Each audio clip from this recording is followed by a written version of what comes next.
नमस्कार बंधुरा नित्य नतून रान्नाय सबाइके स्वागत।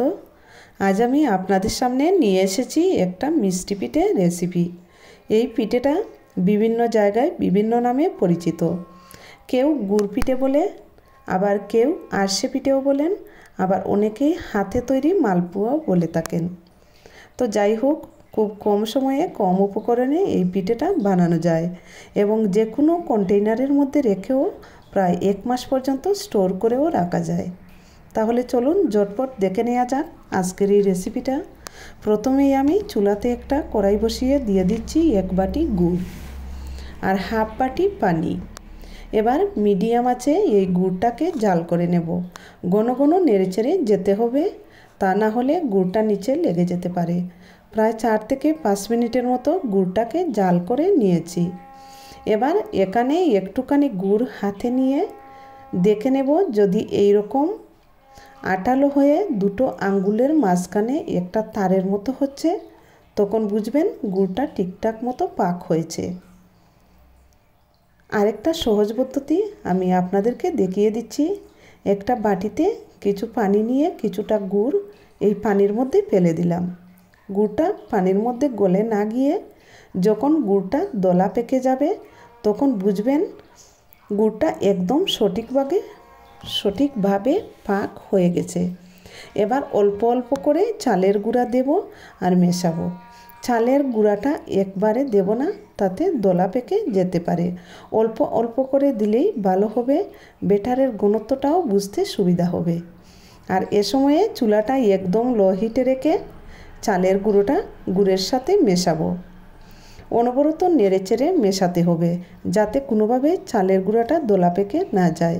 তো এখানে আমার টোটাল 3 বাটি চালের গুঁড়ো মেশানোর পর ব্যাটারের ঘনত্বটা আপনাদের দেখিয়ে দিচ্ছি। ঠিক এরকমই হতে হবে গুড় পিঠের ব্যাটারটা। আর দেখে নিশ্চয়ই বুঝতে পারছেন কতটা গাঢ় হতে হবে। এবার নামিয়ে নিয়ে পিঠেটা তৈরি করে নেব।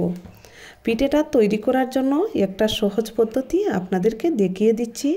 একটা স্টিলের বাটি নিয়েছি আর বাটির উপরে একটা পলিথিন দিয়ে উপরে সামান্য কিছু তেল মেখে নিচ্ছি। এবার পিঠার জন্য যে ব্যাটার তৈরি করেছিলাম ওখান থেকে একটুখানি অংশ হাতে নিয়ে হাতের সাহায্যে গোল করে নিচ্ছি। এবার এই পলিথিনের মধ্যে রেখে পিঠেটাকে চেপটা আকারে করে নিচ্ছি। এভাবে করলে সবগুলো পিঠে এক সমান সাইজ হবে আর খুব তাড়াতাড়িও হয়ে যাবে। তেল দেওয়ার কারণে পিঠেটা খুব সহজেই উঠে যায়। এবার পিঠেটা আমি তেলের মধ্যে দিয়ে দিচ্ছি। আমি আগেই তেলটা গরম হতে বসিয়ে দিয়েছিলাম। চুলাটা মিডিয়াম থেকে আরেকটু কম হিটে রেখে পিঠেগুলো ভেজে নেব, তা না হলে উপরটা পুড়ে গিয়ে ভেতরটা কাঁচা থেকে যাবে আর মুচমুচে হবে না। একটা পিঠে আমার ভাজা হয়ে গেছে আর তেল জড়িয়ে তুলে নিচ্ছি। এবার পিঠে তৈরির আরও একটা পদ্ধতি আপনাদের দেখিয়ে দিচ্ছি। প্রথমে হাতে একটু তেল মেখে নিয়ে ব্যাটারের একটুখানি অংশ হাতে নিয়ে গোল করে নিচ্ছি। এবার হাতের সাহায্যে ঘুরিয়ে ঘুরিয়ে চেপটা করে লুচির শেপে গোল করে নিতে হবে। খুব বেশি পাতলা করা যাবে না, একটু মোটা হতে হবে। দেখুন কত সহজেই আমি একটা পিঠে তৈরি করে নিলাম। তো যে পদ্ধতিটা আপনাদের কাছে সহজ মনে হবে সেভাবেই আপনারা করে নেবেন। এভাবেই আমি সবগুলো পিঠে তৈরি করে নিচ্ছি। যারা মিষ্টি খেতে পছন্দ করেন তাদের তো এই পিঠে খেতে ভীষণ ভালো লাগবে। এইভাবে আপনারাও বাড়িতে তৈরি করুন।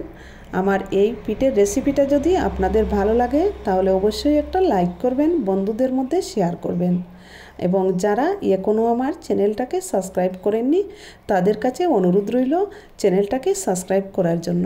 ধন্যবাদ সবাইকে।